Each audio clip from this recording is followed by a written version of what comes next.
In this video, I'm going to show you some mods that are installed inside this console and a few mods you can make to use on any N64 console anywhere in the world. Let's have a wee look.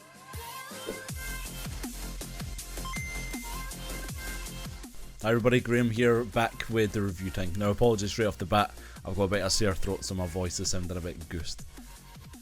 So the point of this video was basically to showcase some of the N64 mods that I've been putting together recently.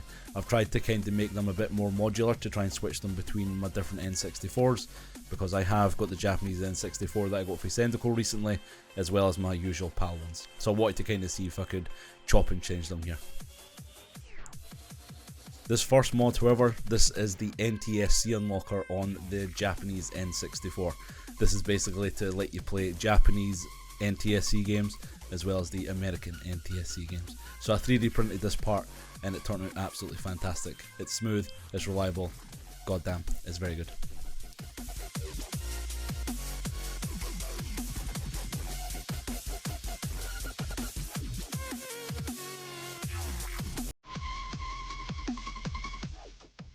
So this is something I've been toying with now for a wee while. This is the GameCube inspired analog stick.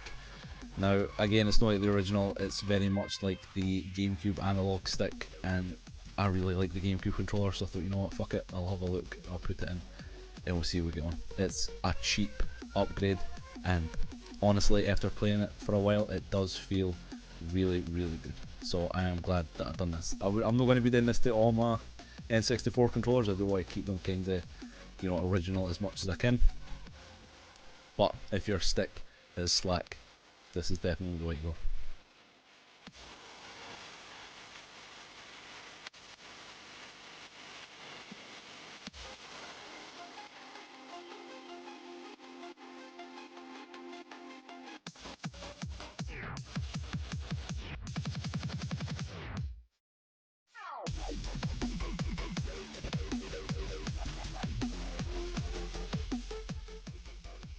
So these are the two mods that I made that actually go inside the console and in the controller. So these aren't the kind of modular ones that I say.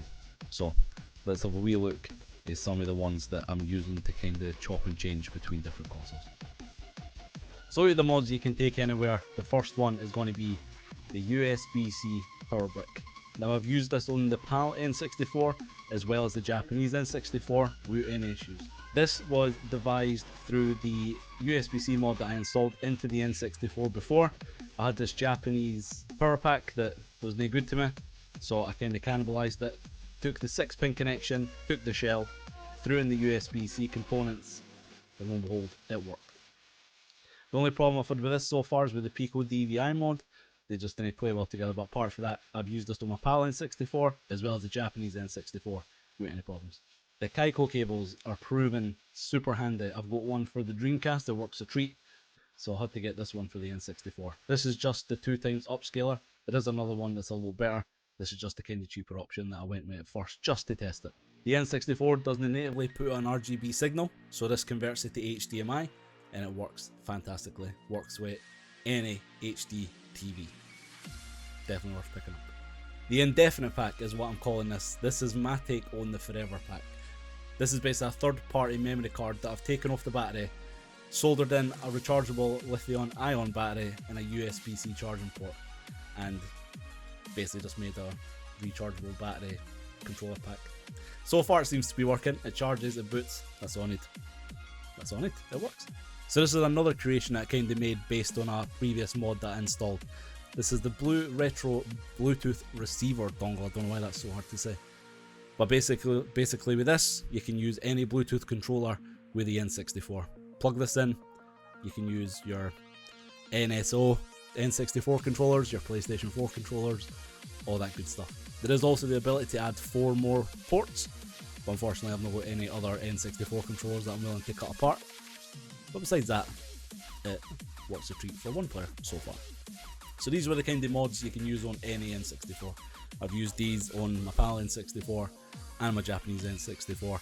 We're away to Portland in a few weeks as well, so I'm planning on picking up an American. We're away to Portland in a couple. We're away to Portland in a couple weeks as well, so I am planning on picking up an American NTSC console as well. So all this is going to be getting used on that.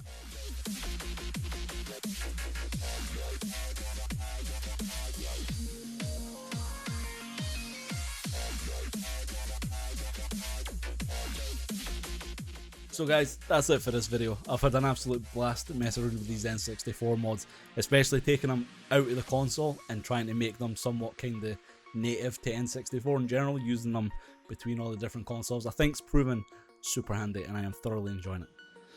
But let me know what you think. Please like, subscribe, all that fun stuff. And I'll see you in the next one. Bye for now.